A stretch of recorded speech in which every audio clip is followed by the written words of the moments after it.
ಹಬ್ಬದ ದಿನಕ್ಕೆ ಸೊಪ್ಪದ ಮನೆಗೆ ಆನೆ ಬಂದಿತ್ತು. ಆನೆ ಬಂದಿತ್ತು. ಅಪ್ಪನು ಕೊಟ್ಟ ತೆಂಗಿನಕಾಯಿ ಗುಳುಕ್ಕಾಗಿತ್ತು. ಅಮ್ಮನು ಕೊಟ್ಟ ಬೆಲ್ಲದ ಉಂಡೆ ಗುಳುಮ್ಮಾಗಿತ್ತು. ಉದ್ದ ಸೊಂಡಿಲು ಸಣ್ಣ ಕಣ್ಣು ಬೆಳ್ಳನೆ ಕೋಡಿತ್ತು. ದಪ್ಪನೆ ಕಾಲು ಅಗಲದ ಕಿವಿಯು ಮೂಟು ಬಾಲದಿತ್ತು.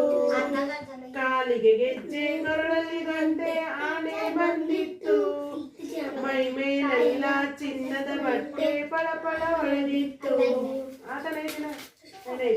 ಹೆಜ್ಜೆಯ ಮೇಲೆ ಹೆಜ್ಜೆ ಇಟ್ಟು ಆನೆ ಬಂದಿತ್ತು. ನೀರಿಗೆ ಇಳಿದು ಸೊಂಡೆ ಬಡಿದು ಜಳಕ ಮಾಡಿತ್ತು. ಹೊಟ್ಟೆ ಗುಡಾಣ ಕೇಳೋ ಜಾಣ ಆನೆ ಬಂದಿತ್ತು.